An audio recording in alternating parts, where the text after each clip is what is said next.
This meeting is called to order at 7:02 p.m. Good evening. This is a regular meeting of the Ferndale School Board of Education being held on Monday, December 16th, 2024. Our meeting is being video recorded and will be posted on the Ferndale Schools YouTube channel. All meetings in the Ferndale schools are held in public in compliance with the Open Meetings Act. Printed documents discussed in tonight's meeting are available to the public upon request, with the exception of any information protected by student or employee privacy rights. Board information is posted on our website at www.ferndaleschools.org.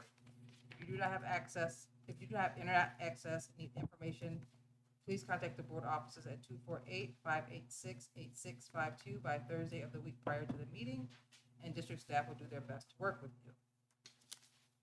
Item 1.1, roll call, Ms. Shepherd. Elter. Here. Fulmer. Here. Hart. Here. Latash. Here. Turner. Here. President Dookie. Here. Thank you. Thank you. Item 1.2, approval of the agenda. After review of the agenda, are there any items that anyone wants to update? No. Then without objection and with unanimous consent, the agenda is approved. Item 2, presentation of building Ferndale Upper Elementary by Principal Jeffrey.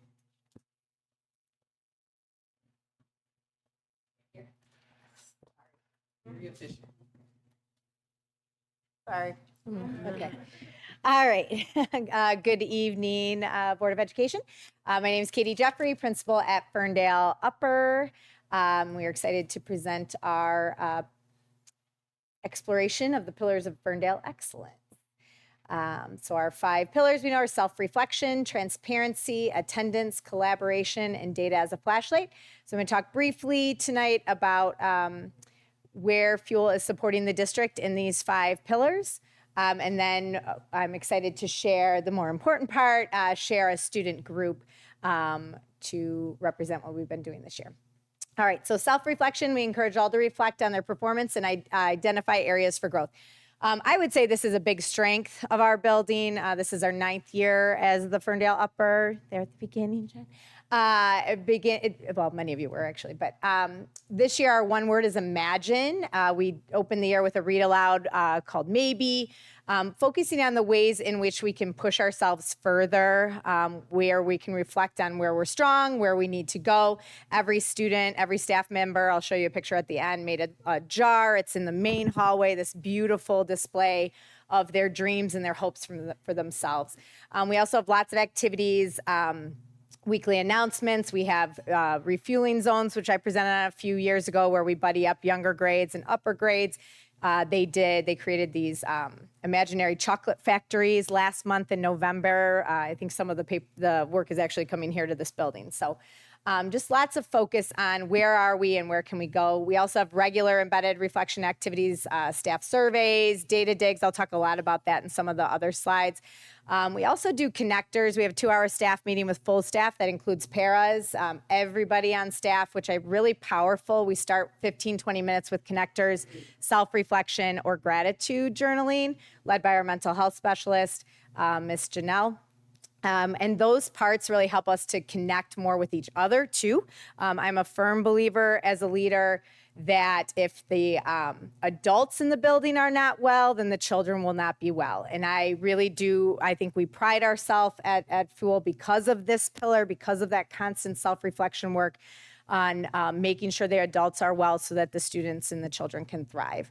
And then the final thing this year, really, we have a really robust student success team. And then weekly behavior team huddles, which are focused on self-reflection. Where are we supporting our students? Who are our students most in need? Looking at those tier 1, tier 2, tier 3 under the multi-tiered systems of support, identifying kid by kid who's not thriving right now, who needs more support, and then what do we as the adults need to do? And then the final one under this is principal check-ins. I meet monthly with all of the classroom teachers on one-on-ones to look at their data, to self-reflect. This month, for example, was looking at their progress monitoring and Acadience, which is our literacy, how we're tracking their growth in between benchmark periods. And then also what's their big celebration for the first 3 months of school. So those embedded self-reflection opportunities. Transparency leads to a more inclusive and successful Ferndale. So under this pillar, we have weekly family newsletters that go out that are connected with family supports. And what I love about them is they also have the SEL focus that's in our morning meetings with the students.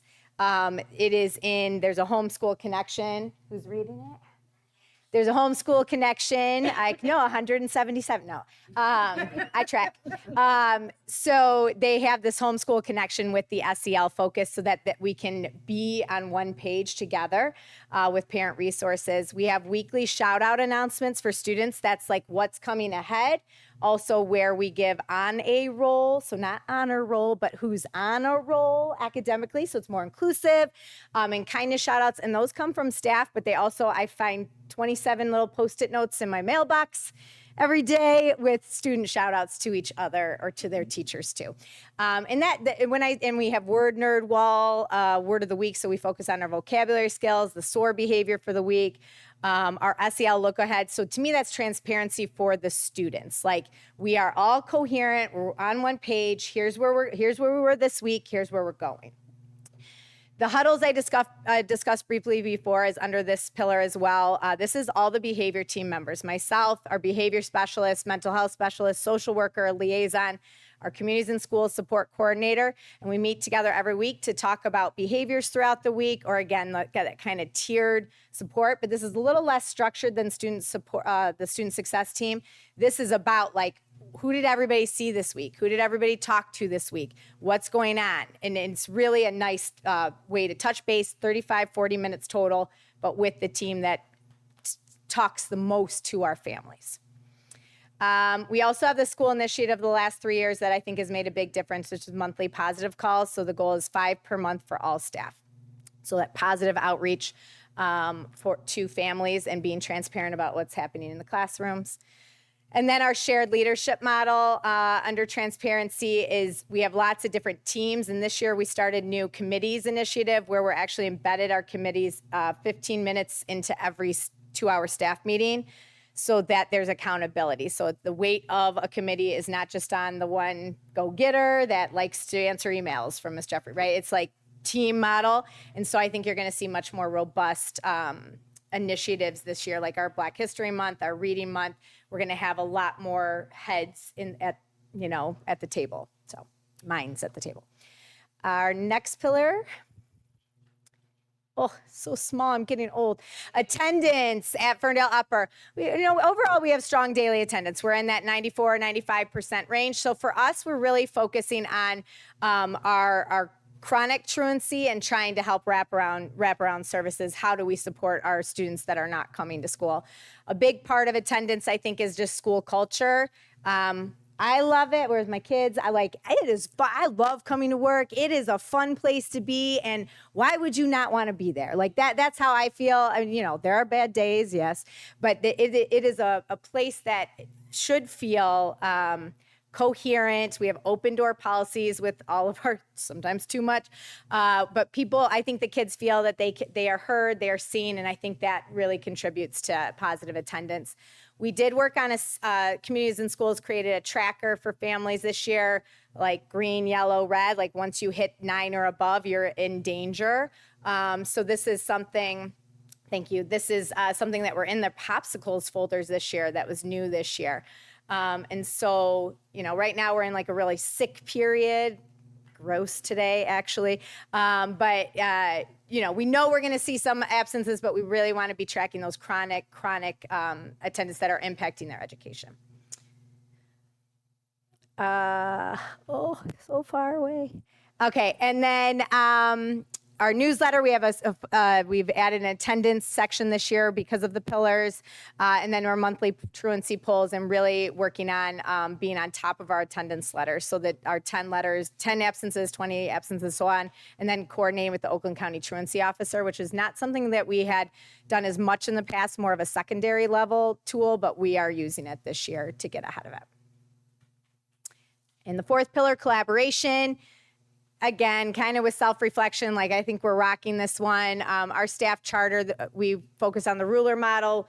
We want each other to feel supported, appreciated, respected, accomplished, and happy. And that comes when you have a, I think, shared leadership model and a collaborative approach to leadership. We have staff-led committees. I talked about Flex PL last week. Bridget Jan, new third grade teacher, presented on academic discourse, which is a focus for Fuel. Mason Fenig presented on building like technology tools, the box light. And then Claire Burgess led a book talk on the anxious generation, which is greatly impacting our students. If you haven't read it, check it out. So that, again, like just giving more staff the opportunity to get in front of staff and share, I think that's a huge part. Miss Reed, who's presenting tonight, she's led some. Miss Yax, who's here, our literacy coach, she has led some. Our literacy coach is an example of shared leadership model, lots of reflective conversations with staff. And then we have our school-based amazing, I shout out our special education team. They are amazing. Their communication, their collaboration, their intense devotion to supporting our students with IEPs is unparalleled.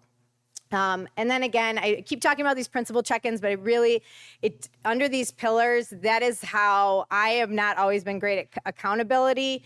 And so the check-ins allow for more accountability for me. Like, are you doing your progress monitoring for Acadians? Who's not coming to school? Let's put them on the MTSS. Let's bring this child to team. So I think that part is much more collaborative than in past years. And then just a shout out to our parent groups, the PTA and elementary connections groups. We have really robust, I think, activities, opportunities, focus on equity from those two groups, bringing back our camp programs, all the things we lost in COVID. The collaborative work with our parent groups has really made a difference. Okay, last one, data as a flashlight.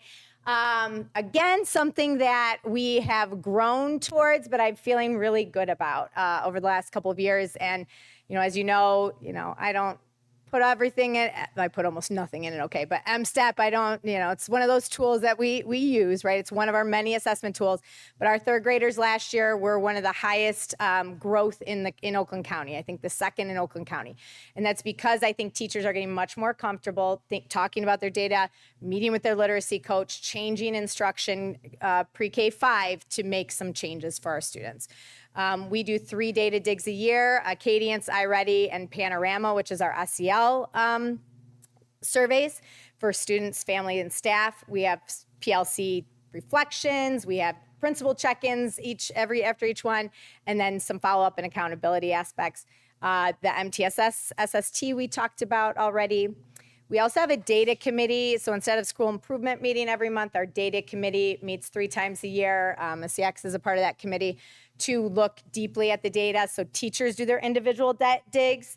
The SEL committee does an SEL deeper building level dig, and the data committee does the building level data. So the trends and that kind of thing.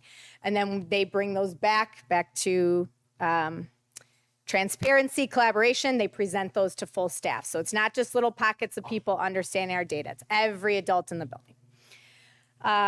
And then I think a cool part about this is that the social emotional learning committee, which has 4 staff members, they then take the data dig presentation, make some goals to present to staff, but they also update our SEL modules, which the whole state of Michigan would steal if they could. And they are updating them with the Panorama playbook. So there's great resources in Panorama beyond the data portion. The instructional aspects are fantastic. I actually just used one for a staff connector last week on self-reflection, actually. So that's another cool part of how they're using data and then improving programs. There's some awesome picks. This is our new STEAM lab. Thank you, board. Thank you, taxpayers. It is open. This is an example of refueling zone with 5th grade, I think a 5th grade and a 4th grade in there. It's a great multi-use space. We just moved art in there, and then our STEAM aspects will open up for checkouts this spring, or actually in January, working with Kelsey Perkins. We have our Stride and Girls on the Run running programs, just bringing back the activities. We have Mr. Jackson from Royal Oak Township. We work with Friends of Royal Oak Township to bring a MSU garden extension program, healthy nutrition, healthy eating. So the bottom left is Mr. Jackson, one of our partnerships I wanted to show. And then our Imagine tree, it's small, but this beautiful tree on the bottom right. Jen Baudouin is one of our language arts teaching assistants, also an artist in Ferndale and Ferndale parent. And she made a tree based on the book that we read to open the year. And all those things at the top are all the students' individual Imagine jars. So when you come by Fuel, check it out because it's really like tear-inducing. It's awesome and beautiful. She's a beautiful artist. All right. So the student group we'd like to briefly highlight, I'm going to call up Miss Reed and our students here. We were very lucky to have grants through the Ferndale Youth Assistance this year, K-5. We ended up running like 8 or 9 different programs, a Balanced Minds Executive Functioning one, a Board Games and Books Club, Walking and Tutoring Club, lots of really cool things. So we're going to highlight the Photography and Poetry Club. So I'm going to have Miss Reed come up to explain the club and all my students come on up. Time to come up to the middle. You're going to face these guys. Come up while Miss Reed's going to talk. Excuse my back, I'm so sorry. So Miss Fox is here, she was my partner for this. And it was amazing because we are teachers by day, but and I get to say it publicly, I'm a writer. And so then I get to like show off with these kids what I know, but now I get to know what they know. And Miss Fox is a photographer by night. So I'm just gonna leave these here. Okay. Thank you very much. And so these are 4 of our friends that came, and they did photography with Miss Fox and poetry with me. I'm gonna stop so they can start. Greta, would you like to go first? What? No. No, let's go first. Okay, would you like to go second? I would first. Okay, go. Tell them your name too, and then if you're going to share your poem or photography or both. I'm Courtney. Sorry, but I don't have any photography. You don't, but you have the poem, which I'm going to read. Miss Reed gives us so much homework we have to use a snowplow. Do you remember what kind of poem that is, Courtney? Is that the bottom?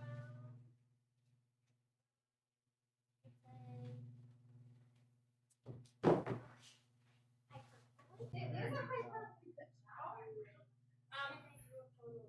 By the way, I don't.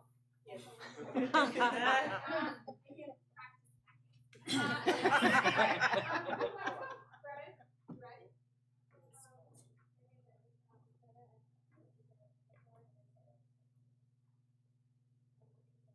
Use your loud and proud voice, my friend.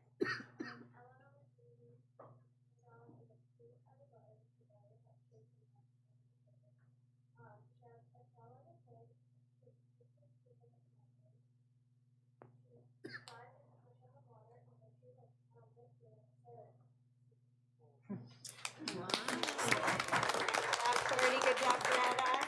Are you ready? All right, go ahead.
My my my name is my name is Charlie, and my room is so clean that you can see yourself on the floor. My room is so cold, it's like a freezer. My room is a bed of roses. My room is a forest, and this is a hyperbole.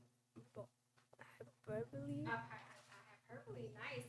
I wonder if, is it Dan, is there a room clean? Today?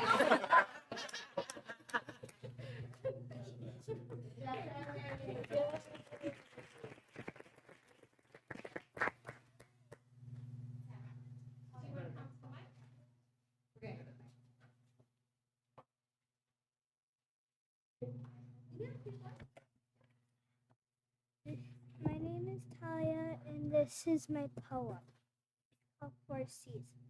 These are the seasons: winter, spring, summer, and fall. 4 seasons for love. 4 seasons, one love. Winter, spring, summer, and fall. 4 seasons for love.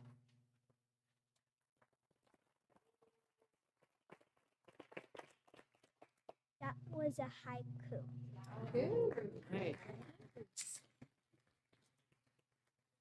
So it was great. I enjoyed it. I was thrilled. I was so sad when it was over. I look forward to it. I am so grateful for FYA, the board, everyone that was involved. I couldn't have done it without everyone's support, and obviously you see it's well worth it.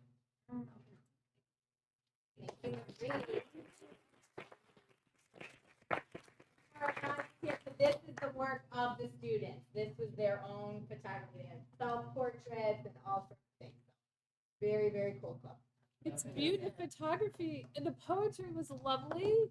As an English major, it warms my heart that you're writing poems. The photography is also remarkable. Congratulations. Amazing. You could all be professional photographers. And I will say, Ms. Fox, I believe got a grant and got some, to have actual cameras. So they learned everything about the camera, about exposure, about everything. Wow. Very cool. Awesome. Thank you. Thank you. Did they take a picture with you? Yes. Oh, Yes. Oh.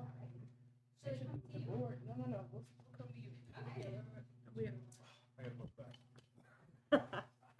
Oh, you guys, if you come around, you're still gonna stand and you're gonna be in front of them. What we're gonna do? You're gonna arch around with the. Then we're gonna turn that. Okay. Okay, you can get it. Thank you. And the kids right in the center. Yeah, it's okay. Don't forget it though. Maybe we should have. Perfect. Part of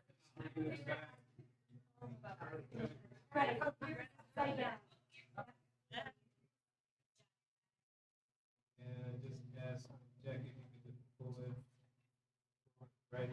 Perfect.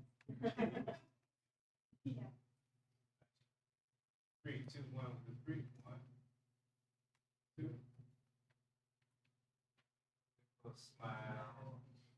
There we go. Good. Good job, girl.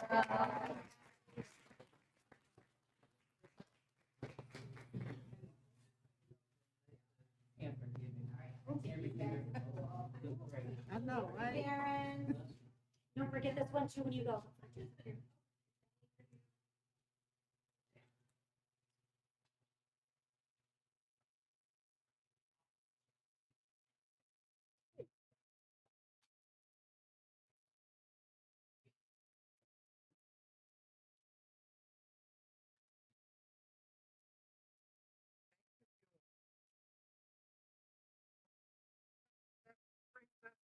Yeah. Item 3, Plant Moran Real Point presentation. It's like transition.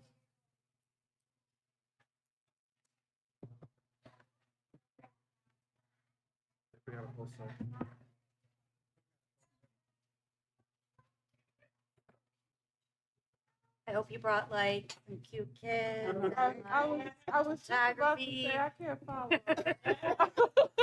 A lot of pressure there. Yeah. I know, right? The one you want to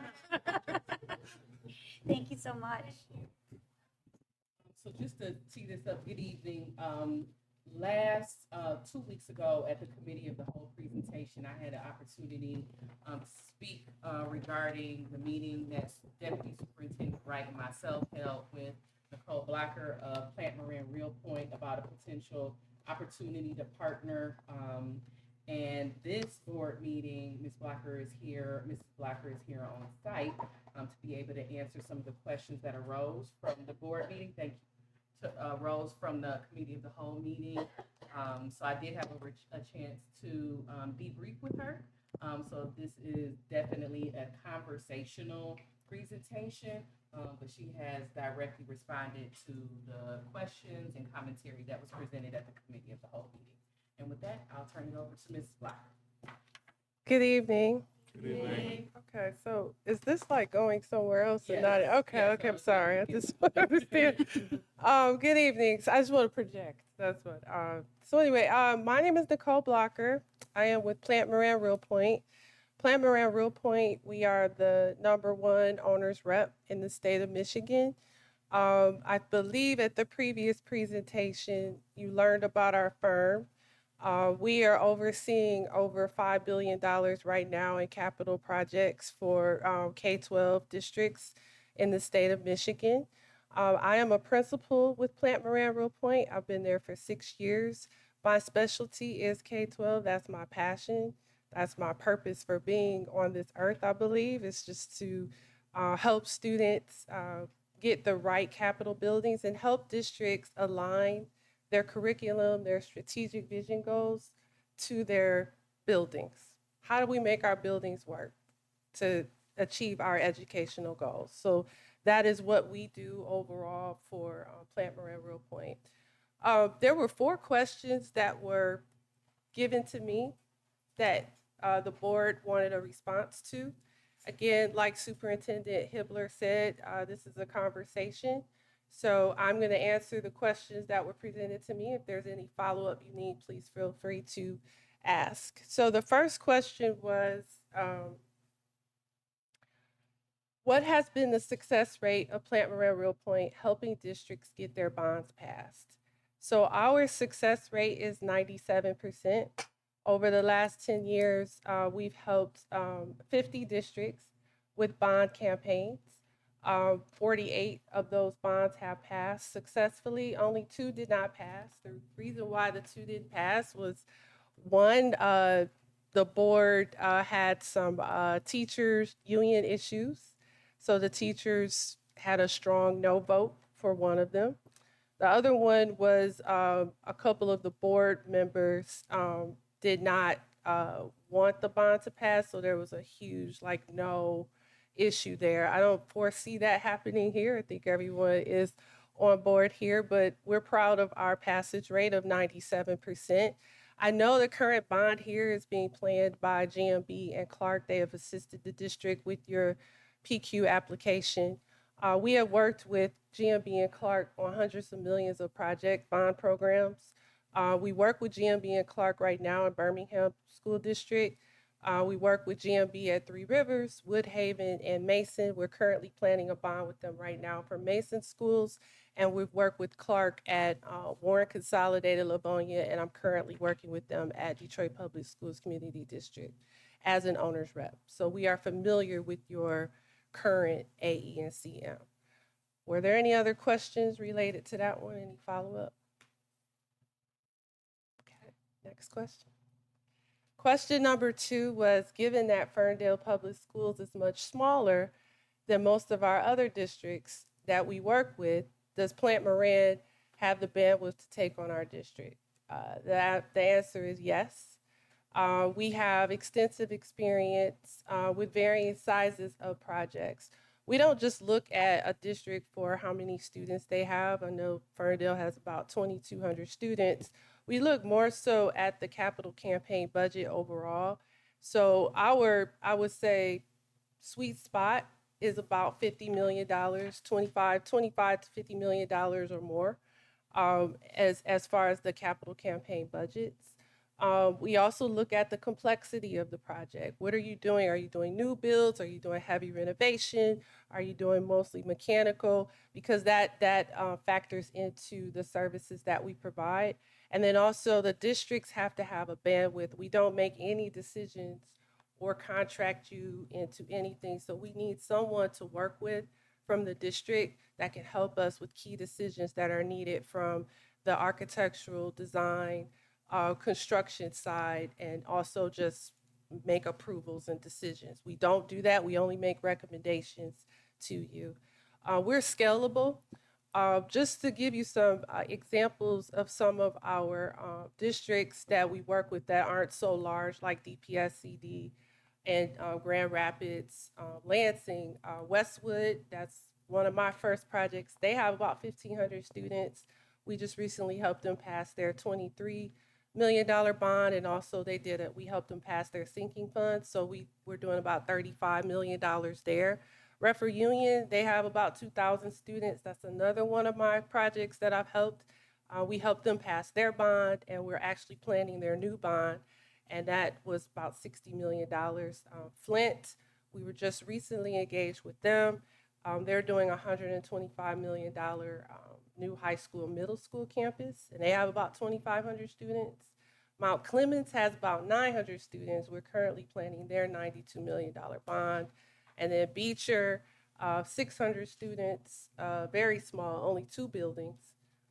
They just received state enhancement dollars for a $20 million new Academy High School in Beecher. So we do have a varying, and again, I'm helping DPSCD with their $1 billion program. So we go from here to there, and we have the staff. We have over 130 people on our staff that specialize in owner's rep services. Any questions, follow up for that one? Okay, question 3.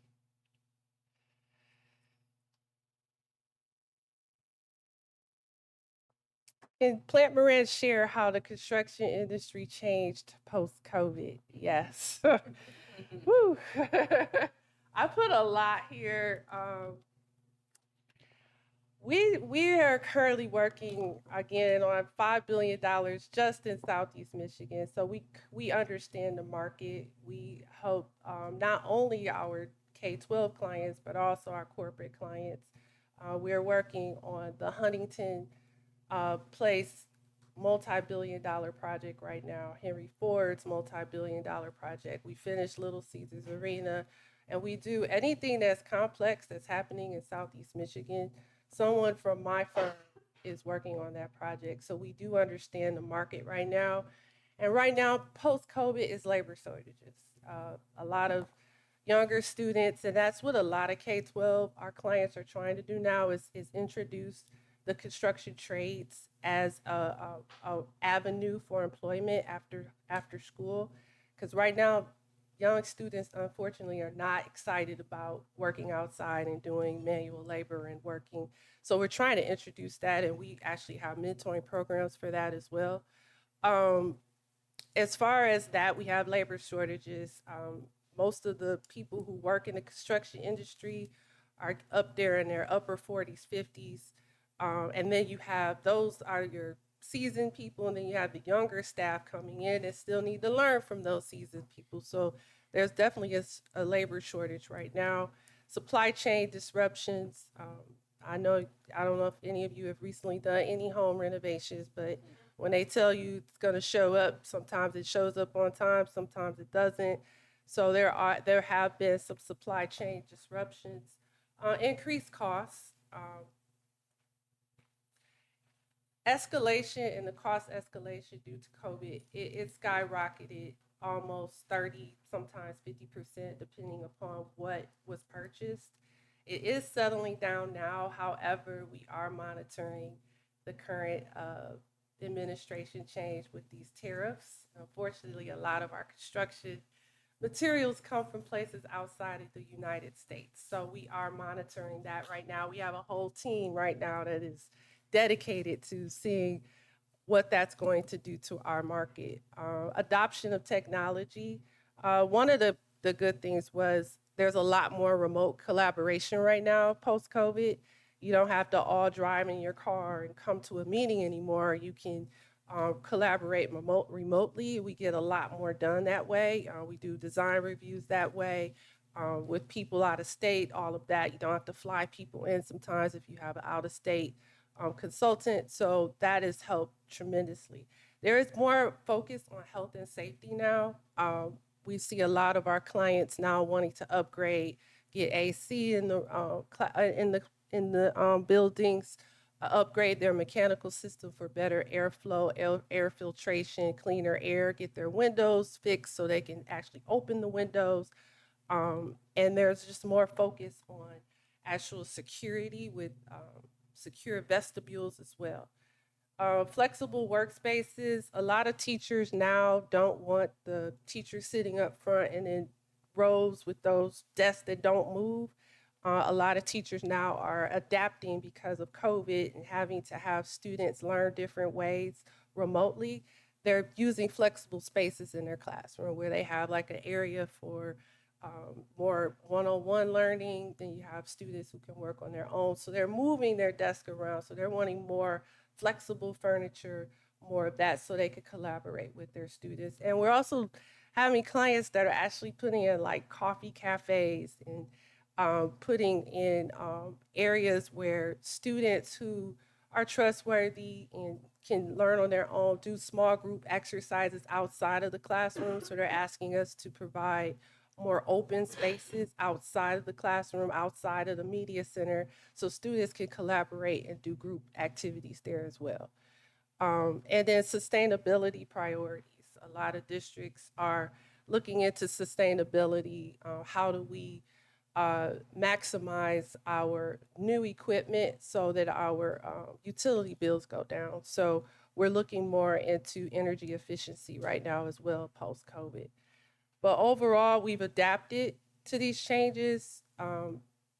We've included escalation costs for projected costs for these types of things. But again, post-COVID, it was bad. It's leveling off. But that's where we are with that. Any questions regarding that? Did I answer the question? All right, good. 3 for 3. Question number 4 was, what kind of opportunities for savings can Plant help us realize? Clark, i.e. Clark Construction and GMB Engineering or other firms. To answer this question, I just wanted to briefly go through our process. Procurement and contracts. What we do is we clearly, when we come in, we clearly want to understand the district's vision and their goals. What do you want to do? What is your capacity? What are your priorities? Once we understand that, we help you develop a plan for what you want to do. And then we help you communicate that plan to the professionals so they understand the goals. They understand what is the end result you're looking for. What is that timeline? What is your budget? What are all of the parameters that they need to work within? We make sure that's clearly communicated during the procurement and contracting process. Once we do that, typically, because we know the market and we work with a lot of districts, we know how much they charge other districts. So the same architect at CM you have here, we know what they charge someone down the street. For instance, at DPSCD, when we first started there at Detroit, they were getting a Detroit factor put onto their bids. And literally the same roof that I bid in Birmingham and Bloomfield, like within 2 weeks before Detroit, their roofing prices per square foot were like $10 to $12 a square foot. Same kind of roof, same thing, same exact work. When I got the bids in for the projects in Detroit, they were at like $19, $20 a square foot. So I was like, I just got your bid here. Why are you doing this here? So we're able to save them millions of dollars on their roofing projects. So when you hire us, you get that expertise. You get that person in the room that's your trusted advisor who is just there for you. I don't get anything more or less if things aren't communicated, because that is our job. So that's the first thing we do. Then we optimize the relationship with the construction manager and architect. We get them in early. We help them understand the scope. We manage the scope. We manage the budget. We manage the value engineering.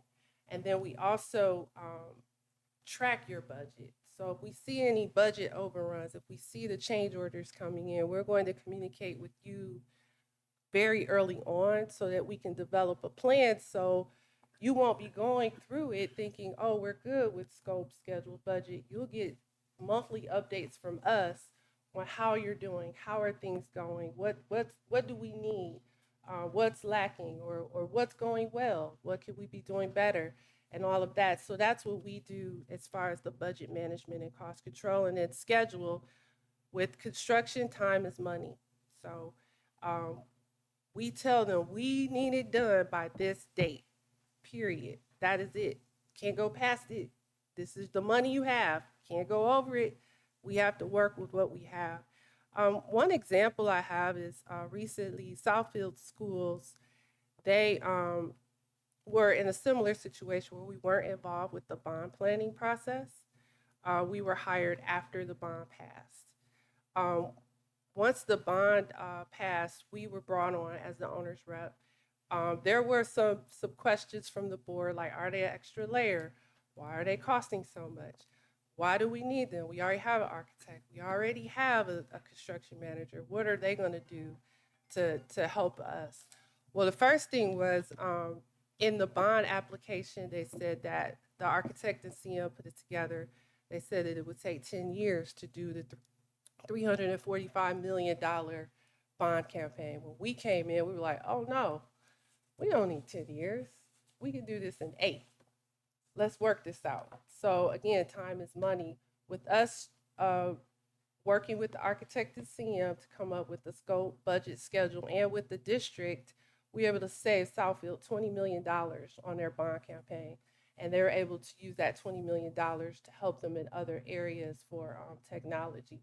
So again, what we do is we work for you.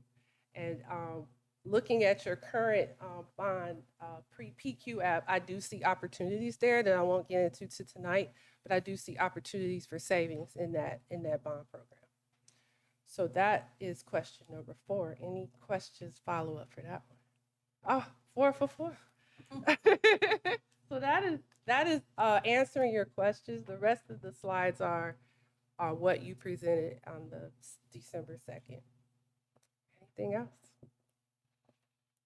Thank you. All right. Thank you so much. Thank you. Oh, and I just want to say I just love what I just witnessed. Because everyone thinks school is about math and all of that, but it's other stuff too that gives the kids that want to come in and just to see the photography, the poems, it just warmed my heart. So thank you. Brings us to item 4, Eagle Excellence Presentation. Good evening again. So this is an opportunity to celebrate Ferndale's best and brightest, our staff. I do want to highlight that these are all nominations that have come from their peers, colleagues, etc. It has been shared in the e-blast, but because we are all about celebrations, I'm going to share again here in this space. So there are a number of you in the audience so far, and I'm going to call up first Miss Taiwania Robinson and Miss Tracy Yax. It's a group.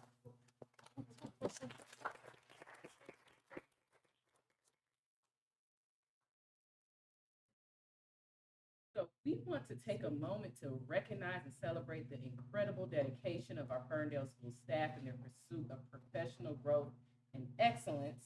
And a special thank you goes to Taiwania Robinson and Tracy Yax for their exceptional leadership in developing a full-day professional development for our K-5 staff.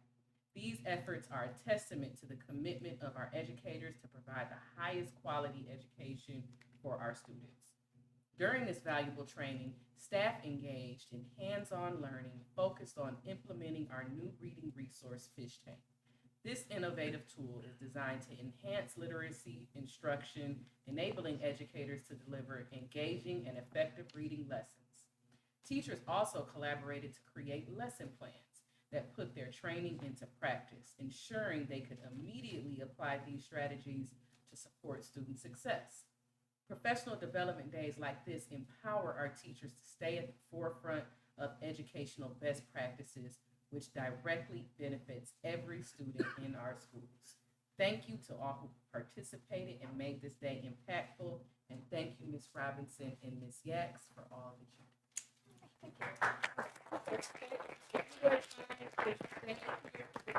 Picture. We have small gifts for you in just a second. The next Eagle Excellence is Miss Margot Moorfoot.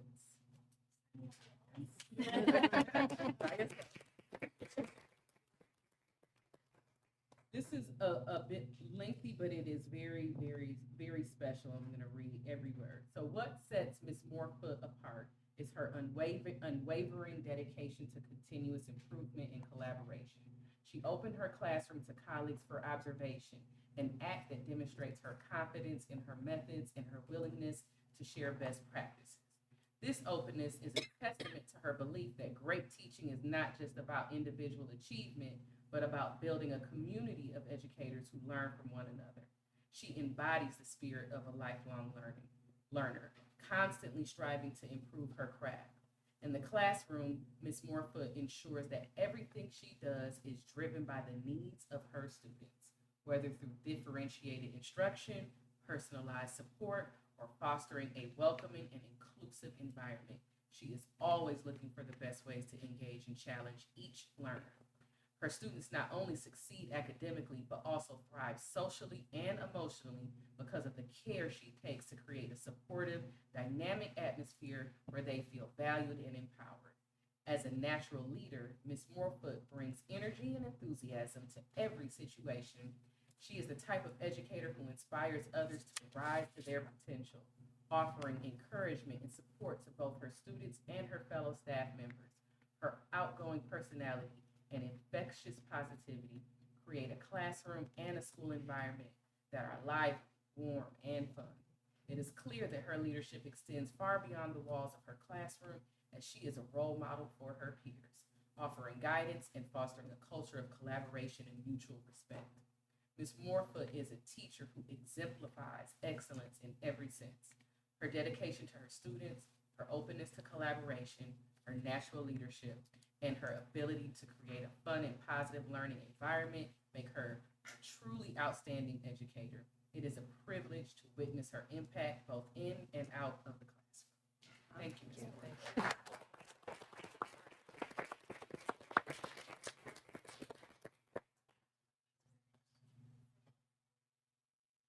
Next, we have Mr. Nathan Baker.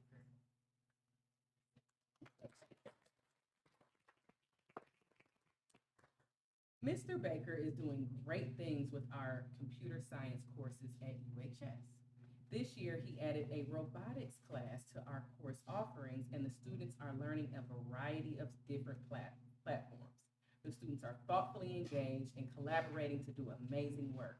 He is also exploring ways to bring cybersecurity to UHS, modernizing our computer science curriculum, and working with the Ferndale Public Schools computer science team on opportunities to pursue as a district. Thank you, Mr.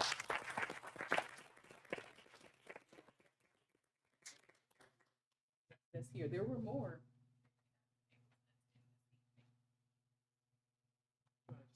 We'll do the same pose.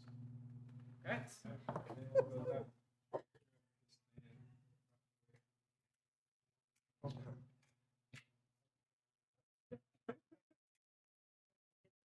Yeah.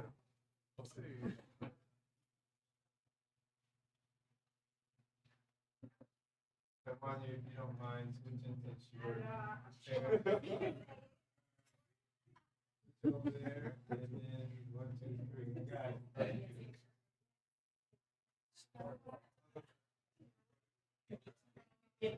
Perfect. Good job.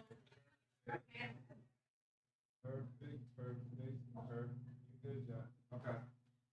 And back a little bit. Not the second row back. I want to tighten that up.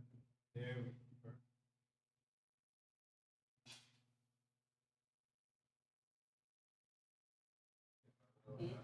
Perfect. Three, two, one, we'll do three. One, two.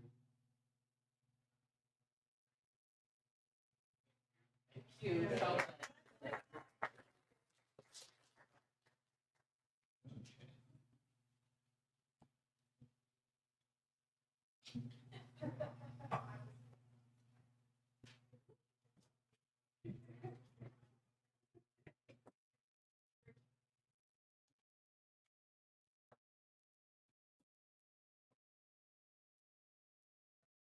Us to item 5, public comment.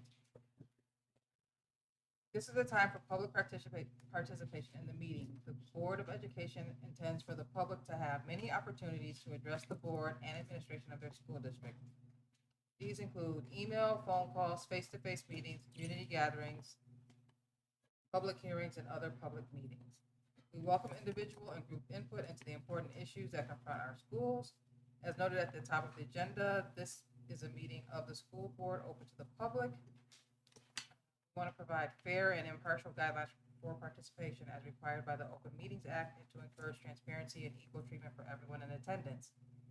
We also recognize that an effective meeting facilitates better decisions and promotes openness by allowing more people to stay for the full length of the meeting. To meet these goals, please note the following. We ask that you identify yourself and list contact information on a comment sheet to help administrators follow up with you on your comment. If you do not wish to do so in writing, please identify yourself at the podium. If you need a response, please provide contact information with an administrator. I will call on people who have completed a comment sheet first. Each person will have an opportunity to address the board for up to 3 minutes. Comments or questions should be directed to the board president. Vice President Fulmer will raise her hand when your time is within a few seconds of expiring. This period of public comments is both for non-agenda items and issues that are on the agenda. Public comments will end at the close of this part of the agenda. In the event that the number of people wishing to comment requires longer than 30 minutes, public comment will be temporarily postponed after 30 minutes and time will be added to the end of the meeting for those who didn't get a chance to speak.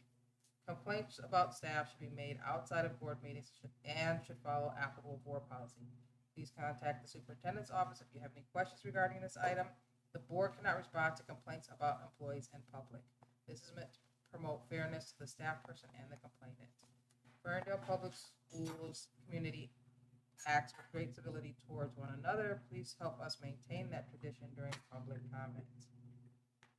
Anyone here for public comment? Anyone do a comment sheet? All right. All right.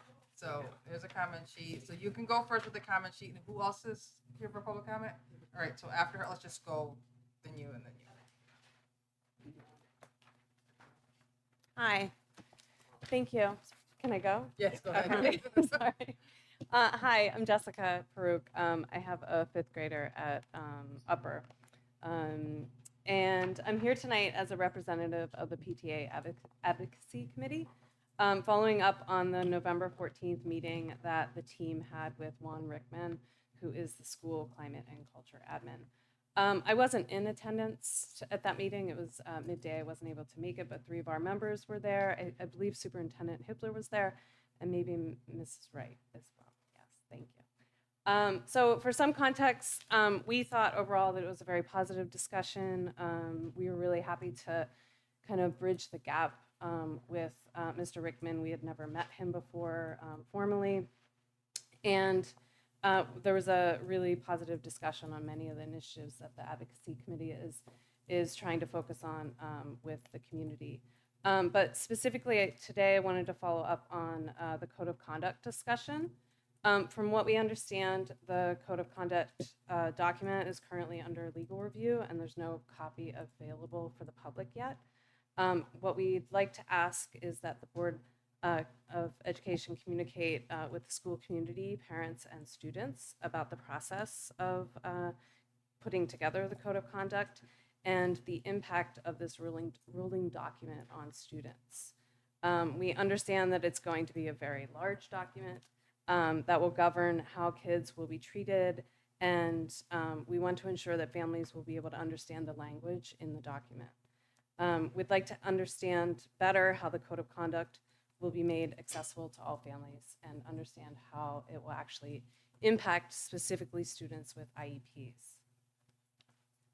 Would like to also understand how, if you as a board are discussing ideas about making it more digestible for the community, as the advocacy committee would like to see the document broken up into smaller parts so that it can be more digestible, perhaps offering a parent sign off of the document in those smaller parts as well. We also have been discussing as a team the idea of instructional videos for the different levels from lower to high school. We thought that might be something that would be easier for the students as well as the parents to view and reference from time to time.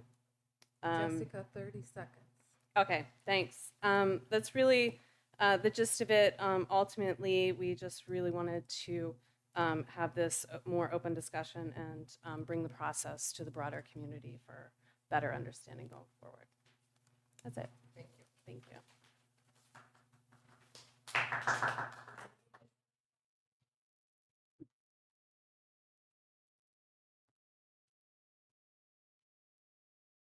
Hello, good evening. My name is Gavin Saylor. I am a parent of a first grader at Ferndale Lower, and I'm here to talk about technology use at Ferndale Lower, screens, iPads, TVs. When my son was in kindergarten at a different school, when he would come home from school, we'd ask him about his day, he'd talk about the Jupiter's red spot or the rainforest creatures.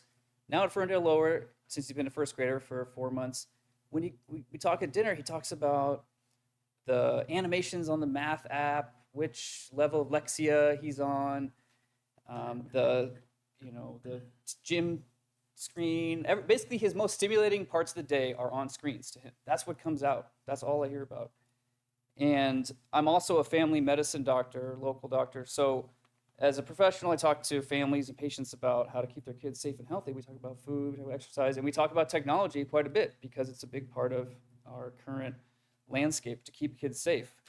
Parents have a hard time keeping kids away from screen time at home. It's a huge challenge, and it's too stimulating. It's too good. It makes real life that can't compete with the screens, which can be a great tool for some things, but it seems like in our community, as Principal Jeffrey said about Ferndale Upper, they had mentioned, they were talking about the anxious generation, this big book that's made a big splash. I'm sure you've all heard about it, but if not, please, everyone should check it out. Because we know that the devices for older kids it's coming out that they are harmful, they're addictive, there's serious depression, anxiety. I mean, it's clear in the data that this is a real feature. So my question is, what about the elementary school? When are we going to see the evidence coming out there, or can we get ahead of it? Is it already there? Because there's so much screens at Ferndale Lower. Like, I was just there today doing some volunteer thing.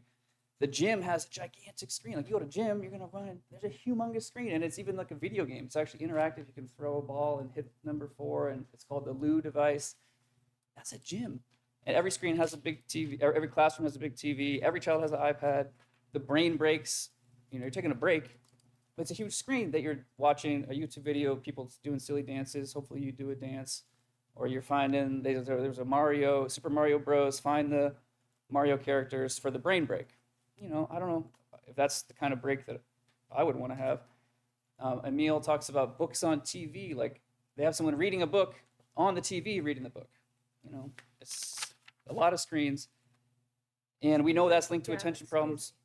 30 seconds. Attention problems, behavior problems, academic performance is linked to excess screen time. So we know they're addictive and they can be problematic. So my question is, we have policies on recess, we have policies on what is in the food for lunch, but what about the policy for technology use and how to implement it?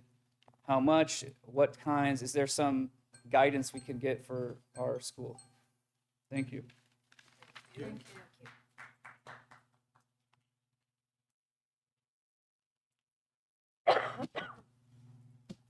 Hi, my name is Jamie Solomon, and I have twin second graders at Flower. This is our second year in the district. Professionally, I've dedicated myself to the early childhood education field, working in the field for over 17 years.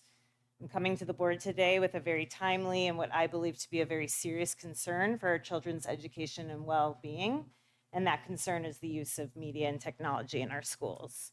While we all can agree that there are great benefits to the accessibility of resources and information these days, we have a responsibility as educators and as schools to protect children from harm. There are both well-established harms as well as many unknowns about our current day tech and media use. Brain research shows that children learn best through hands-on active learning experiences. A great deal of media, in contrast, gets consumed as passive entertainment that requires very little cognitive effort on the part of the consumer. Even media proclaiming to be educational seeks to keep children's attention with speed, sound effects, and energetic characters. Ed tech components that are sold as part of curriculum, while some are great, value-added resources, many do not align with what we know about child development, brain research, or best practices. Instead, some of the programs have similar features to online gambling, with dings, scorekeeping, and rewards that provide that hit of dopamine to users. And my children, similarly, that's all they talk about at home for the past 2 years or a year and a half.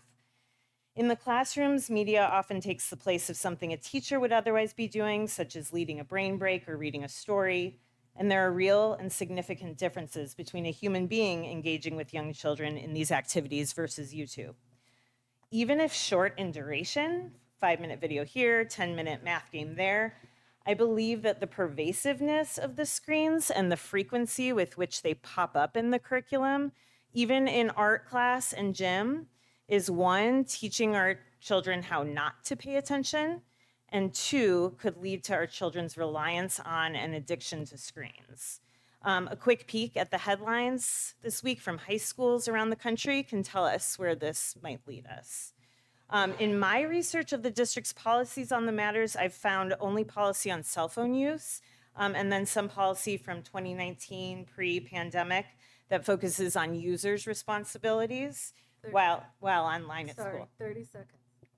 To my knowledge, district guidelines outlining the importance of limitations, discretion, and intentionality in deciding if and when to use media and tech does not exist, to my knowledge. Social psychologists are sounding the alarm. UNESCO has issued an urgent call for regulation in our schools. So I look to the board for guidance on how to put some policy in place for our schools. Thank you. Thank you.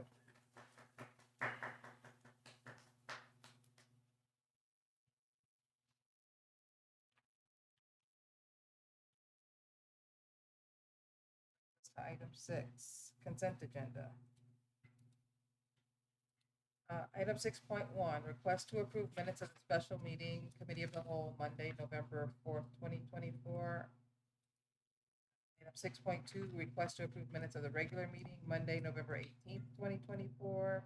Item 6.3, request to approve new hires, resignations, and transfers.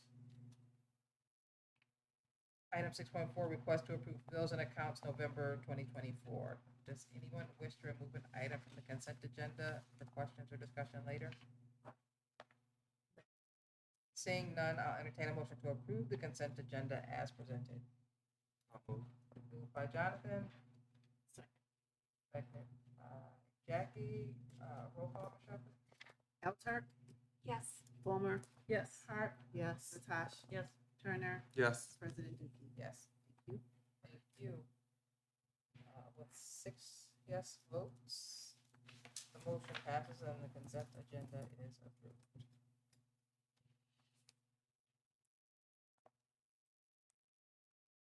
Item 7. Action items. Please note that all the Note that all action items being voted on tonight were discussed in depth at Committee of the Whole meeting held on Monday, December 2nd at 6 p.m. We invite and encourage community members to attend our Committee of the Whole meetings, which are also open to the public. Item 7.1, request to approve the English 11 curriculum proposal.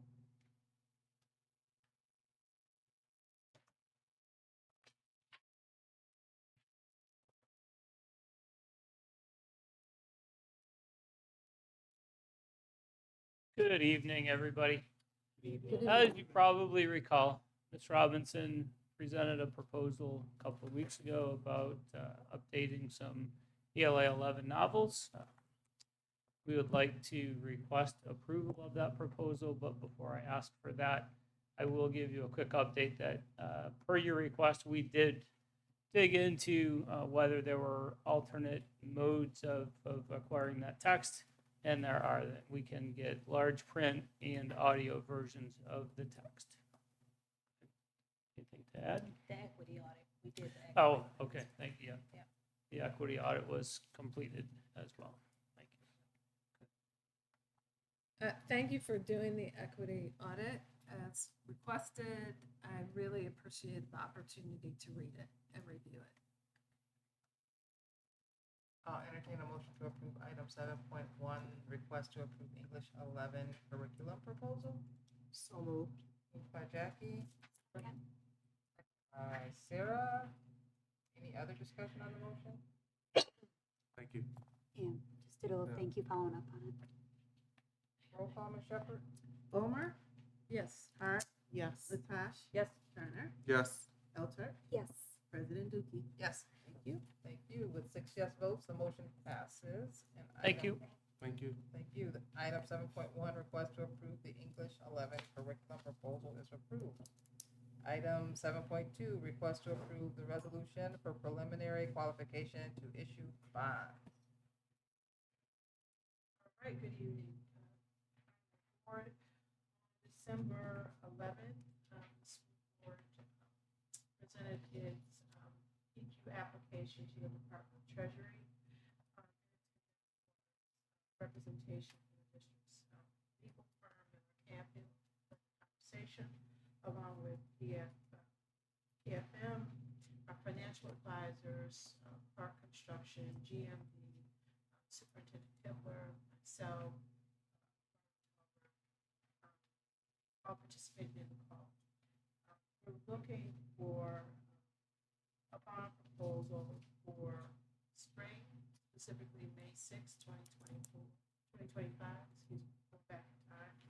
The bond proposal will be for $114.8 million, 0 mills.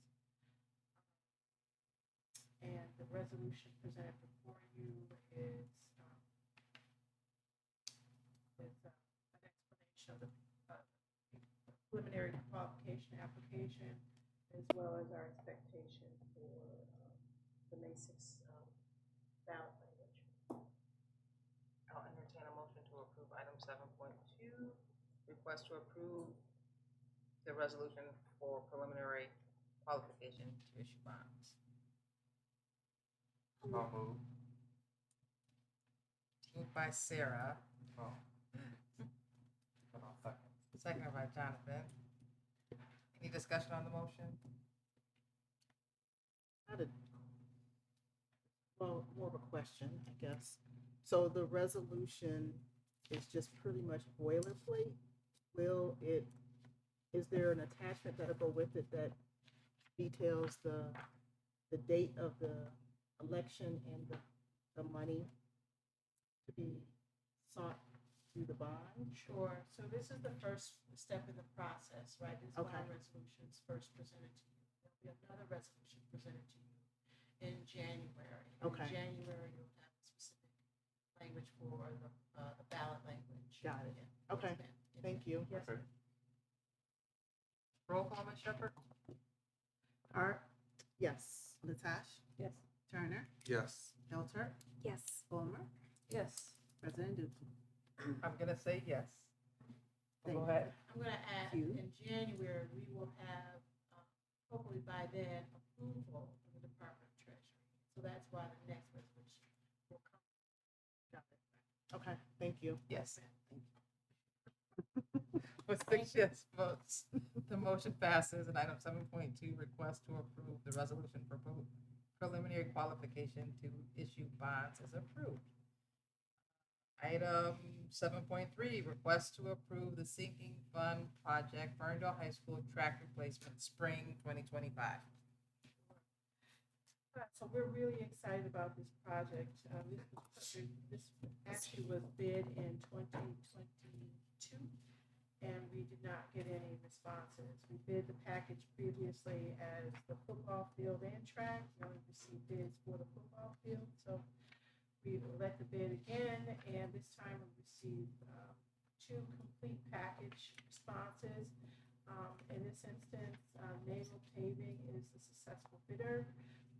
We're making a recommendation to award the contract dollar amount of $883,945. There's some fees for architectural services as well as project management and a little bit of contingency. I need to know that this was presented to you previously, and I had to change the number. So architectural design fee at 5%, right? Previously that was contingency, so I modified that. That is the architectural fee. And then the contingency is the little bit of $9,475. Again, we did a post-qualifying interview of the bidder. They understood the scope of work. There's nothing they would change. Everything is included, and they've done this work previously for other districts. So we're really confident that this number will have any or change orders as a part of this project. I'll entertain a motion to approve item 7.3, request to approve the sinking fund project Ferndale High School track replacement spring 2025. So By Mary. Second. Seconded by Jonathan.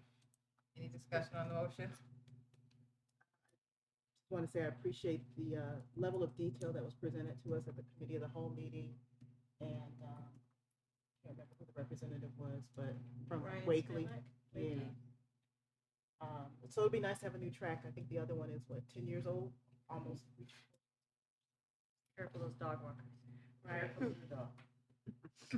Now the track will match the field.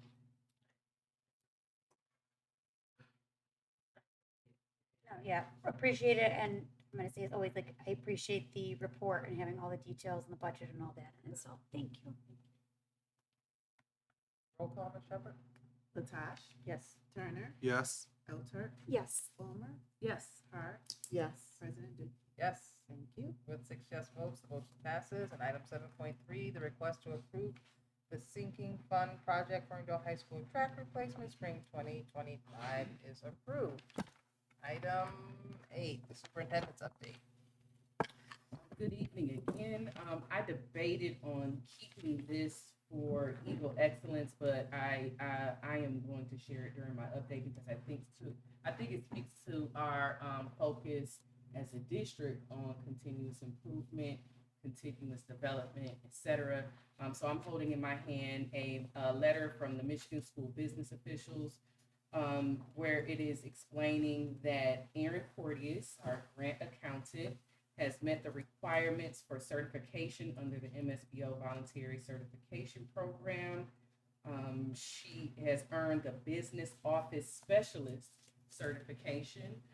So again, wanted to share very publicly another celebration is acknowledging the focus around continuous development and to congratulate Aaron Porteous, one of our own, for continuing to focus on development.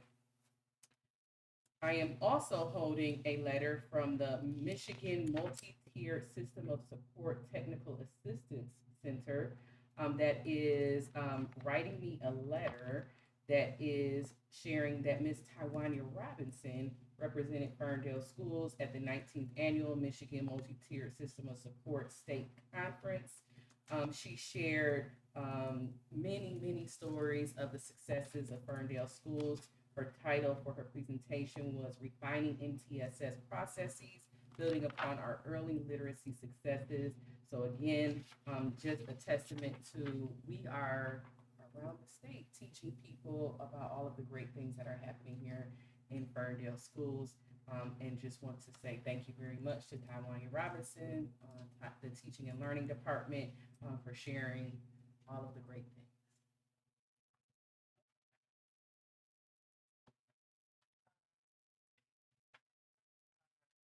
That brings us to item 9, dynamic planning update. To say good evening again. That would be my 5th time saying it. But dynamic planning, we have been busy with the dynamic plan. Since we have met for committee of the whole, we have had our first strategy development team meeting. This is the team of staff, students, parents, representation from each building. This is the team that is going to drive the work of developing the plan. We had our first kickoff meeting. And there, the biggest piece, thank you to Jackie and Ms. Molnar for being a part of that team. But I think the highlight for that meeting was we had a chance to take a look at our completion rates for our surveys. And it was not at all reflective of our community. We were right around 300 responses for that is reflective of parents, staff, and students. That is not even close to being representative of our community once we broke it down even deeper by zip code, by the building where they may have a student or staff in attendance. And we spent quite a bulk of time trying to decide how we might move forward. And I think that collectively as a team, we agreed that we could not move forward. It was not a representative set of the stakeholders, and it felt very uncomfortable to develop a plan with such a small percentage of responses from our community. We got lots of feedback. And what I was very happy to see was that the team rallied support. Here's how I might be able, if we were to reopen the surveys, here's how I could help. If we were to, and it was just like it was just idea after idea. So it was very exciting to hear some very specific and not just very large collective ideas, but on a person by person, student by student, parent by parent basis, how might we get the feedback that we need to be able to truly drive this plan and it be reflective of our community. From that discussion, myself and Dr. Peterson, who was our dynamic plan facilitator, the very next day, we unpacked that discussion further and we made the decision to reopen the stakeholder surveys based on not just reopen, but reopen with a strategy. So there's a few things that we've done. The first thing is what we noticed from the unpacking of the stakeholder input was that it was the smallest percentage of participation was from our Black families and students. So we made some very intentional invitations to the community to ensure that we were making a special effort, thought it was necessary to do just that, as we know that is the majority stakeholder for our district at this time. So we made some very intentional invitations to the community, to the families, as well as to the students regarding that stakeholder input from that community specifically. We also did some very intentional efforts for staff. Staff also there were more parents who responded to the survey than staff. So each of the principals were able to share how they were to ensure that their staff or give intentional time, not just resend the survey, but provide intentional time for staff to be able to complete. It's a very brief survey. It might be, I think it was like maybe 10 questions. To give that time, first 10 minutes of a staff meeting, just intentional time to be able to complete the survey. So that has happened. We also got the support of the students that were on, well, it was one student that was able to attend the team meeting, but the students then were able to share with their peers directly. We thought that if they heard it from another student about how it was important, how their voice matters, that we would get a better response rate. So the students were actually driving those, pushing that stakeholder from that student body as well. There were a variety of other ways that we were much more intentional and strategic based off of the information that we had to ensure that we got additional stakeholders. What we also decided, and this is very important, was that we realized that there was a very important group that did not have the opportunity to give in-person stakeholder input. And that was our staff. So what we decided, and this was based on feedback from the in-person focus groups from the community. There were some specific staff groups that kind of came up pretty regularly in the input that we already had. So we were able to gather the high school teachers, counselors and mental health specialists, special ed department. We were also able to gather the middle school teachers, and then restorative practice staff or their coaches or facilitators. Those were, again, what I was very happy with was that this was strategic. It wasn't just, oh, we need to open this up for staff. We heard the responses from the focus groups. These are the groups where we need more information from. So that's what we targeted. So again, we understand that December is extremely busy, and we were very hesitant to reopen. However, we thought it was more important to ensure that we had done all that we could to gather as much input as possible, so that again, our plan is rooted in the needs of our community and not just what we think will move the needle. So I'm very pleased and I'm very appreciative of all of the staff, families, students that have rallied together again during a very, very busy time in December in a short time frame, and responded to some of my more direct emails. That's the verb I'm going to use. And I am very much so looking forward when we meet again with Dr. Peterson in January to see how that, the impact of that intentionality, and I will be sure to update the board on what those numbers look like, but I have no doubt that they have increased. So again, I'm appreciative to the community for their support and for their engagement in this process.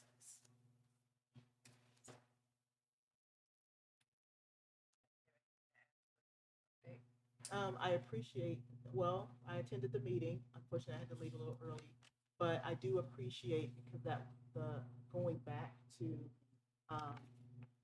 get more feedback, because that was a concern of mine as well, that the numbers didn't reflect our community.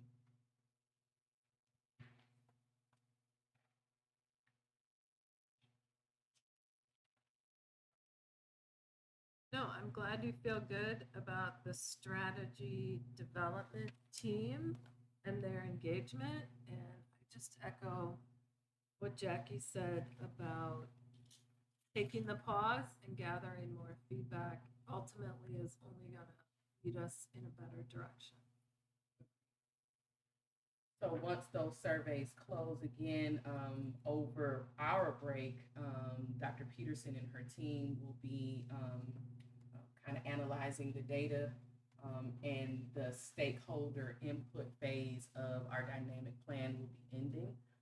And just for the community that is watching and that's here in the audience, our next phase, we will analyze the data in a board retreat. It will be myself, Deputy Superintendent Wright, as well as the board, and we will take a look and analyze that new data, as well as begin the dreaming process, which is, in other words, our attempt to look at the data and consider what is a, I don't know if I would say a perfect state, but where do we want to see this plan? At the end of the 5 years, where do we want to be? So that would be the next phase. And then again, we'll have our second meeting with the strategy development team based off of that. But please take a look at our dynamic plan page on the website, and it will take you through each of the phases where we're headed. Look at the camera. When does the window, what have you opened it up for right now until? It ends on Friday. On Friday, okay. The window closes Friday. All right, that brings us us to item 10, informational items. 10.1, budget to actual report.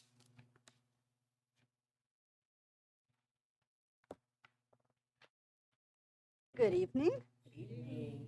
This is the budget to actual report for November 30th, 2024. Do you have any questions? Anything you want to highlight, Dawn? No, we're spending a little bit more money than the plan, the original budget, due to the contract, the contracts that were negotiated over the summer, the FEA and the FAES and APSFA. But other than that, things are just moving along. Pretty comparable from this time last year. Yeah.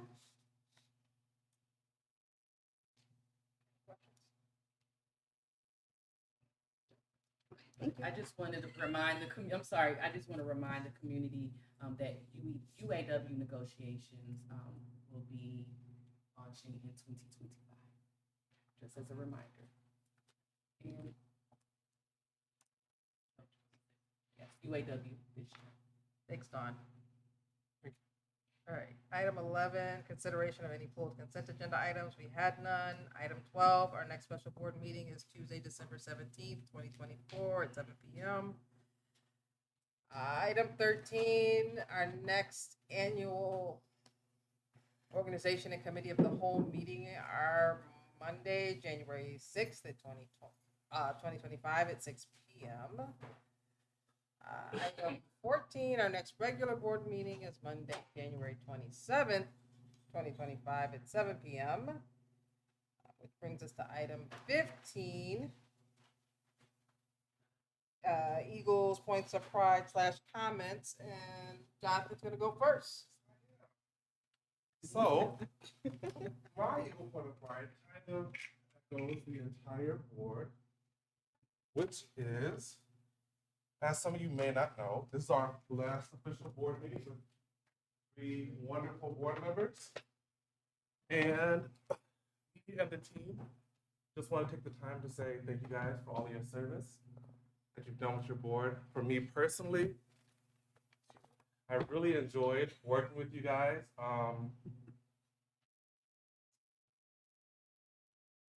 I would just say that I was very nervous going into the board when I first started, and working with you guys, like each one of you has been an amazing journey on just the decisions that we've made so far. Even though they haven't been a lot, I feel like they've been a lot to me. And I just want to say thank you. I will go next. My point of pride is going to be about the 3 exiting board members. There's a lot I could say about the district, but tonight I'm going to focus on the 3 of them. I'll start with Sarah. I truly appreciate the passion that you bring, or you brought to the district, in your voice as a trustee. I know sometimes you always say, oh, I'm sorry, but never apologize for asking the questions that many of us are thinking, but you're quick to ask them. And I hope you continue, even if you're not sitting at the table, to be as involved, and know that I'm just a phone call away. Okay? Yeah. All right. Mary, I've known you for a while, but it's been a pleasure serving with you on the board, to learn and to get to know you in a different way. We've been parents in the district, we've been volunteers through PTA, band boosters, etc. But it's been a treasure having you as a colleague, as a trustee. I've learned a lot from you in how to analyze and really think about the approach to take, the questions to ask, and I will most certainly still look to you for some insights, because I truly appreciate how you evaluate and look at situations from a lens that many times outlines everything more clearly and makes it more I guess makes it easier for us as a board to really get to the heart of the matter. So thank you for doing that and bringing that lens to the table. And then, Jen, I can't believe we've served together for 9 years. I truly appreciate you for starting with the group of bringing the equity and the inclusion to the district, because diversity was always there and has been there for a while. The missing parts were the EI and B. So thank you for being my partner and my colleague in pushing the needle to get us to where we are now. You've been an asset as, like I said, a colleague, but truly even a stronger asset for the district. You're going to be missed, and I know you'll still be around, so I'll definitely call on you at times just to get your insights. So thank you. Sarah, Mary, Jen. I'll go next because I know I'll start crying if I don't with others. I'm going to start by shouting out to the Giggle Pickles, who have done amazing for Ferndale Middle School robotics. I know those kids have worked super hard. I don't say if anybody is interested in helping to donate or do anything else to help make sure that they can make it down to the World Championship in Houston. They are doing a ton of fundraising. So if you know anybody or there's any sponsors out there.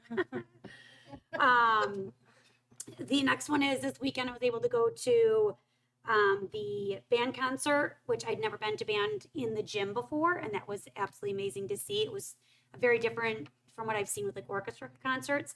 So that was a lot of fun just seeing, again, how much the kids improve from one time to another. And then was able to go to probably what is one of my favorite events to attend, which was the dance. So the middle school through high school and CASA, and then the elementary dance program. And it is just, if you've never been, it is a blast and a ton of fun, and just the kids have fun, and it's just a really good time. It's not long, but it's a really good time if you ever go, whether you go for the one in the winter or the one in like the spring, summer, it's a blast. And then I swear I don't cry a lot. I didn't think I was going to. I've had it, I've really enjoyed the 4 years being with the board.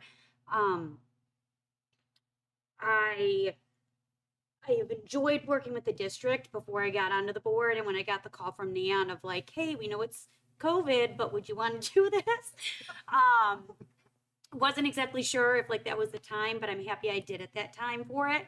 I have enjoyed all the time that I've been with people. I've enjoyed being able to work with all of you.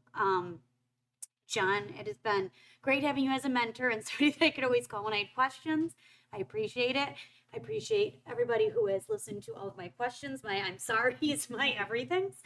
I'm going to miss it a lot. I will probably still be here. As Robert said, I will just be coming and annoying you with a different hat on. But I have very much appreciated all of you through the time. So thank you all for making it enjoyable. I will miss you all, but I will be back. So thank you. And sorry for crying so much. I swear I don't all the time. Do you want to go? It's hard for an Irish woman to follow a woman who cries. So I started out just by writing a page of things that have gone on in the district in the last month. So I just want to shout out parents, staff, administrators, students. It's like just been this flurry.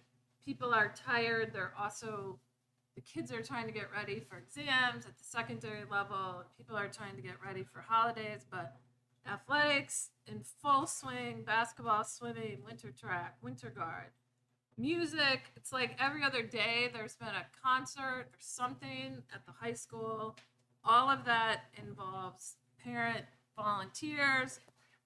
We had a group of students participate in the MSBOA Honors Orchestra at Rochester High School on Saturday. I think there were 5 high schoolers, 6 middle schoolers. It was very cool that they did high school and middle school together. They got to work with some really cool orchestra teachers. Speaking of orchestra, because I always have to shout it out, tonight there's a couple of org support parents who are at a meeting of the Ferndale Community Foundation because org support got a grant from Ferndale Community Foundation to bring more like specialized instructors to work with the students. So super grateful to the Ferndale Community Foundation for that donation. Just had a huge turnout of kids audition to be in the spring musical. There was a lot of energy and excitement around it. They had to add special audition times. Really fun to see that energy and enthusiasm. It feels like, I always hesitate to say this, feels a little pre-COVID, like maybe we're, actually coming back. So just sincerely grateful to everyone who's involved in all of that, which all is in addition to the instructional significant learning happening every day. And then I want to shout out the parents of seniors who got the FAFSA in. If you got it in without calling for extra help, my hat's off to you. Some of us hit some technical issues, but shout out to the seniors for getting those Common Apps in and doing what they need to do. And shout out to the team.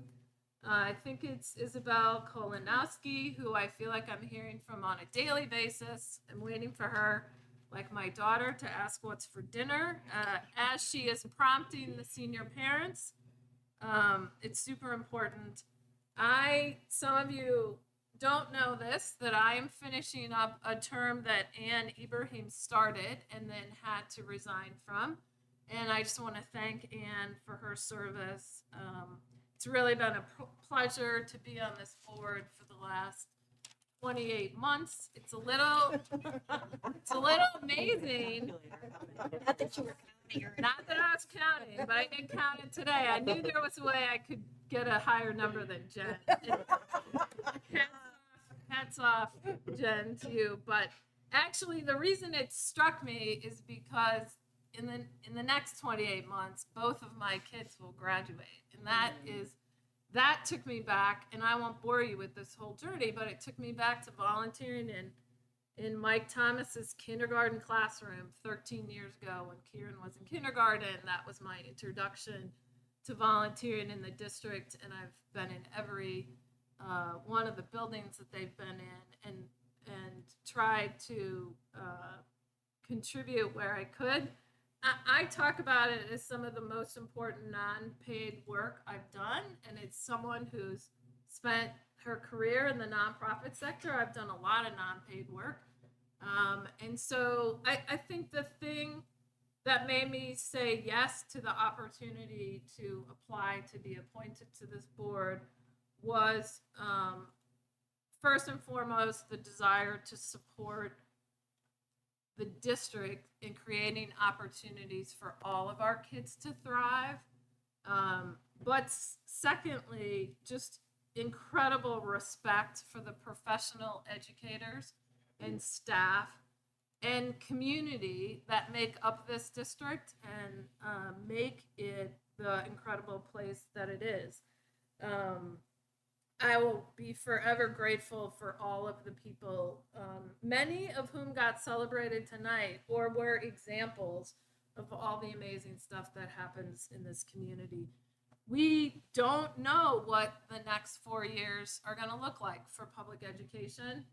I think we have to go in with our eyes open. In my world, there's similar concern about what the next 4 years are going to look like as we, work to create opportunities for people who don't have an equitable playing field. And what we have committed to is to stick together.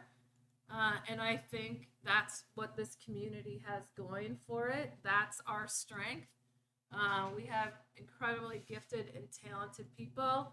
We have an amazingly supportive community. This community somehow is going to help the Giggle Pickles get to Houston. I've seen this community step up time and time again, and we are stronger than whatever we're going to face. And I want to thank my fellow board folks who will serve through that, and the new people who will serve. We're not going anywhere. I'm not going anywhere. I'm happy to be a phone call away as you continue this important work. Because there's nothing more important that we do than provide opportunities for our kids to create a better world. We've mucked things up a little bit for them recently. And so let's empower them with what they need to do better than we have done.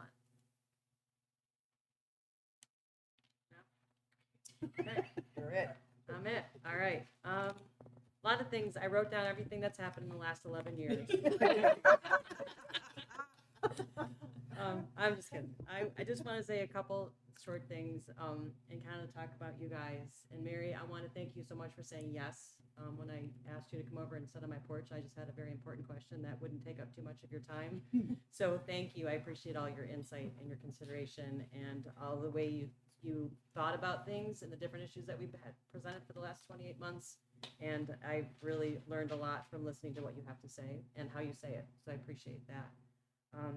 Jonathan, you asked some of the most thoughtful questions, and I think you have been by far one of the most impressive board members by always thinking about students first. You always put them first, and I appreciate that so much. And it's been something to behold to see how you always bring it back to the students. It's been wonderful. And I really enjoyed working with you and getting to know you, and I can't wait to see what your future is. I think it's going to be amazing. So thank you for sharing the time with me here on the board. Sarah, you came in at such a crazy time, and it has been such a ride for you. I know. Just a few phone calls and chats we've had. But like Jackie said, your questions are great. I love the fact that you are not shy about asking the questions because everyone wants to know the answers, and you're always the first one to ask those questions. So we've all learned a whole lot more in the 4 years that you've been on the board by you asking your questions and really focusing on littles and focusing on the teachers and making sure everyone is okay. So I thank you for sharing your 4 years with us. I know it's been a wild ride in that 4 years. And we actually none of us, I don't think had met you in person. It was on the screen when we first started. So how hard to come in and really get to know people that way. And you did an amazing job. So thank you. I really appreciate getting to know you. Jackie, oh my goodness. Have we been through some stuff together? Yes. You've always been so calm and dependable, and when I was president, you helped me through so much, trying to get through some of the difficult times, and I depended on you so much during that time. Even when we didn't agree on stuff, we could always talk through things, and I will always appreciate that.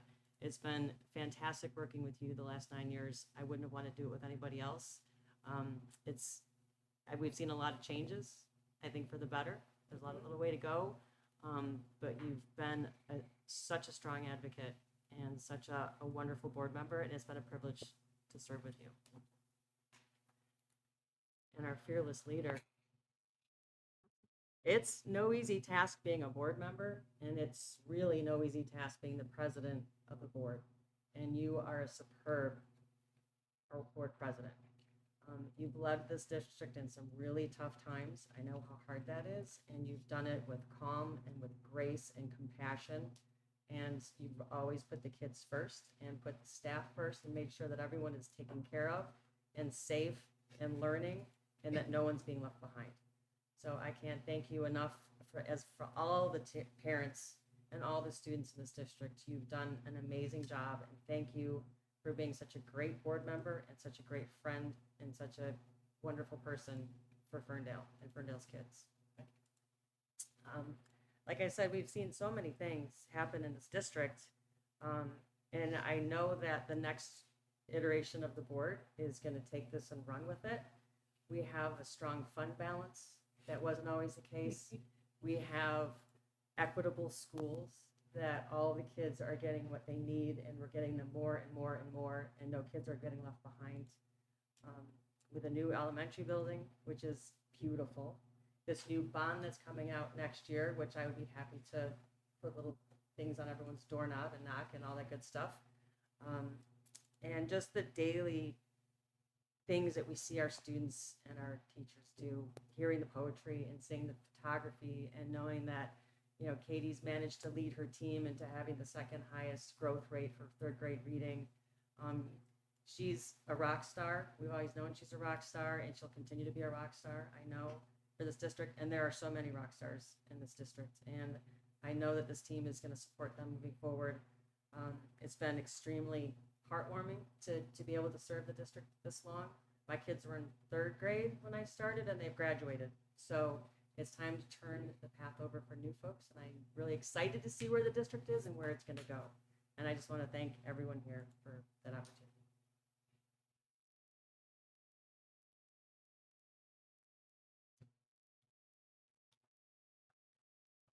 I'll go. I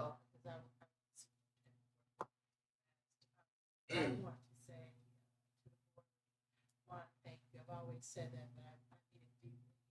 I've had the privilege of working with a number of patient as you all have been. You used the word safe. So last year, obviously, it did not feel safe, right? We've been through a lot.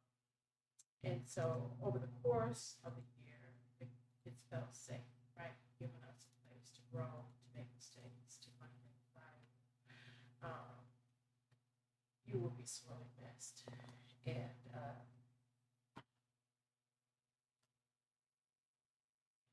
how is that possible? 1 year. 1 year. But you've been extremely impactful, extremely encouraging, especially for women. You will be missed. And I said to him, I was like, that feels weird. It will feel weird not seeing you at the table, or hearing your voice, or connecting online. It will feel a little odd for us for a little while. So I really hope that you mean it, that you'll come. Your questions have been thoughtful. They've been necessary in my mind. Because none of us, this work is not easy, it's difficult, and the hard questions are welcome because it makes all of us better for it, right? Our job is to make things better for children. That's it. That's not hard. And so when you hold us accountable, it's appreciated. Thank you for your leadership. Thank you for your guidance. Thank you for allowing us to feel safe. You will be missed. And I apologize. I'm a crier. Teacher.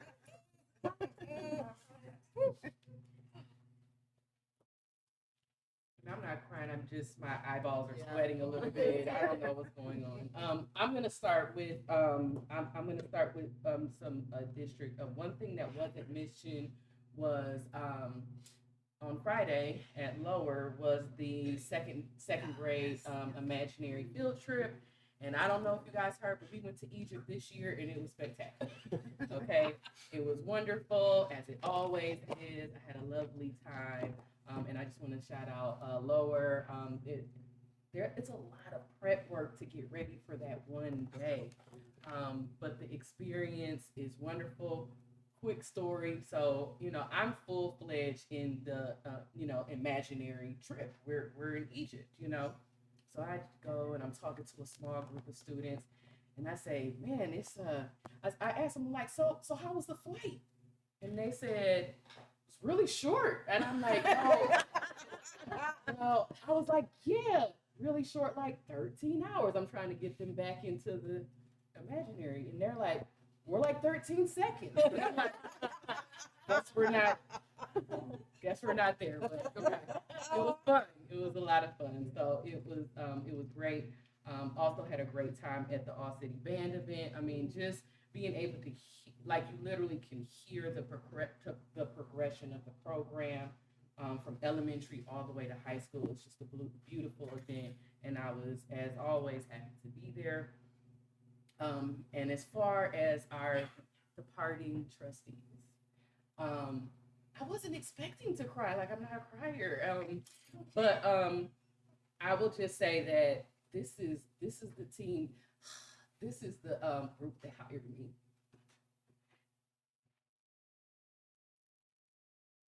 And you saw me. And I'm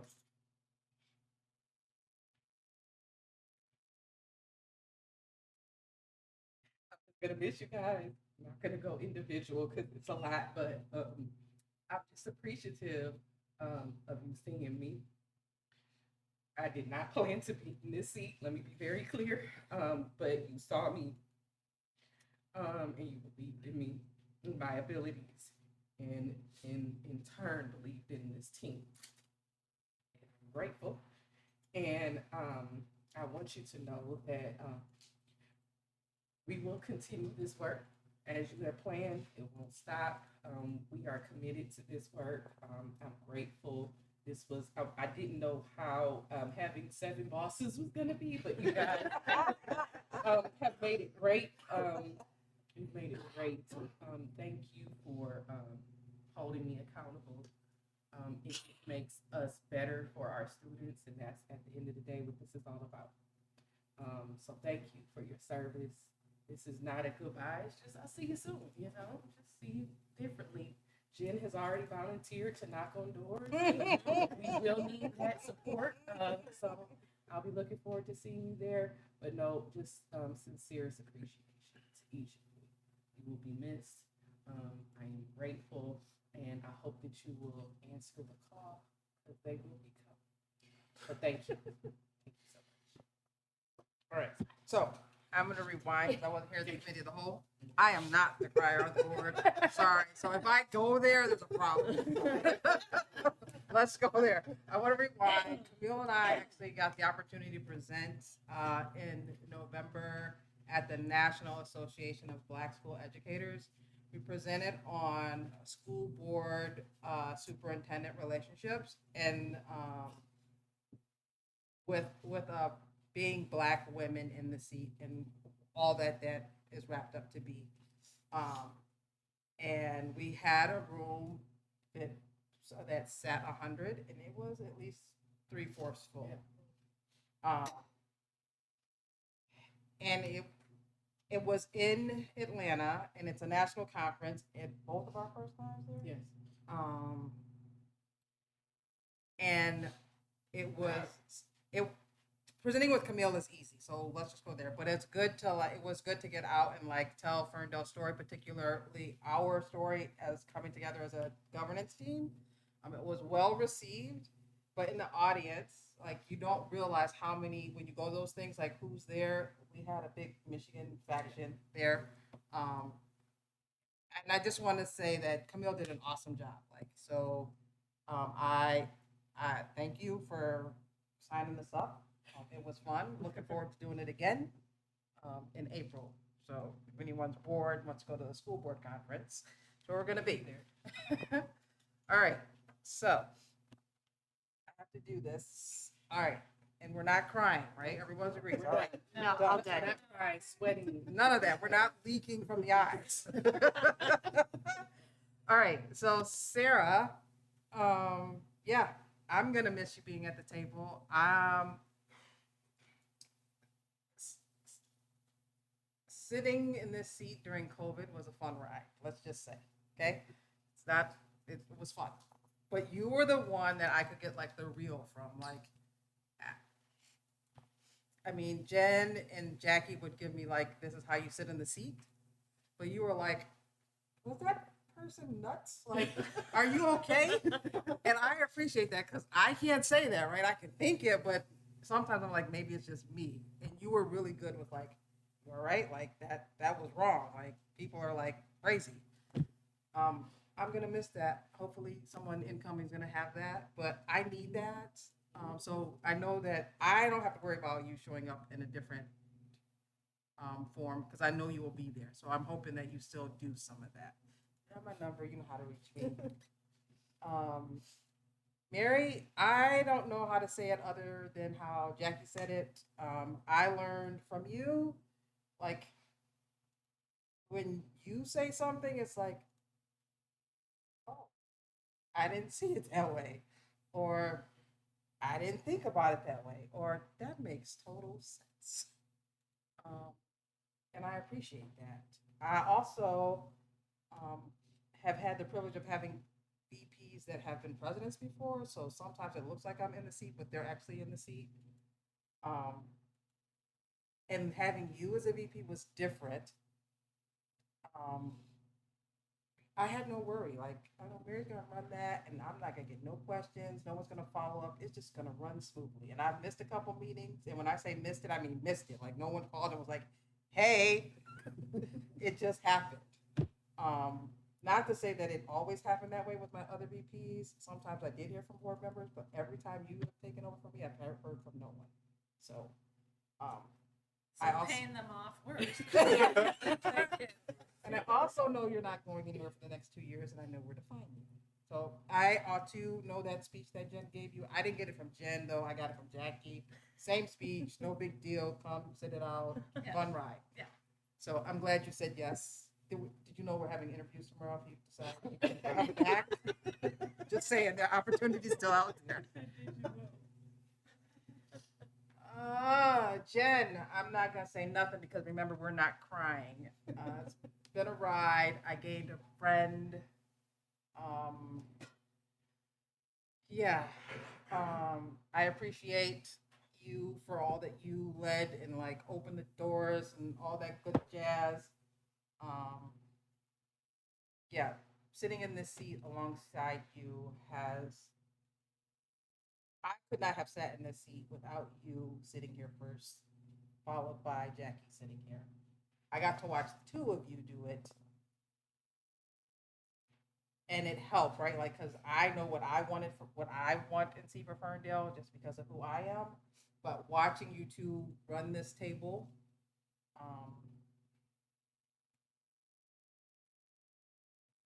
you also have a level head. So, not that Jackie doesn't have a level head, but typically when I'm heated, Jackie's also heated. She doesn't wear it on her face. And when those things happen, it's like, hey, Jen, and you're like, breathe. And in the long run, what does that really mean? And here's if I were in your seat, it's like, oh, that makes sense. So I appreciate that. So although it looks like I'm very calm, cool, and collected up here, behind the scenes, right before I blow up, I'm calling one of you. So I probably will still call you because with Jackie here, we could go in hot. And not that, I mean, you know with him, he comes in hot sometimes too. So we may still be calling you all to like temper that, like without divulging board secrets, just like I'm hot. And yeah, so thank you all for your service. I will give you all a reprieve for like one meeting before we start calling. One meeting, so that's like January. Sounds fair. I thought you were going to say Wednesday. So this is their last regular board meeting. They will be back tomorrow to help us fill a seat. So thank you.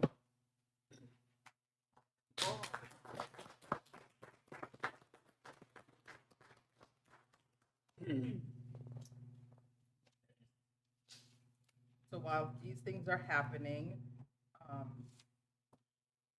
item 16, we need a request to go into closed session to discuss the superintendent's mid-year evaluation with the board and Superintendent Hibbler.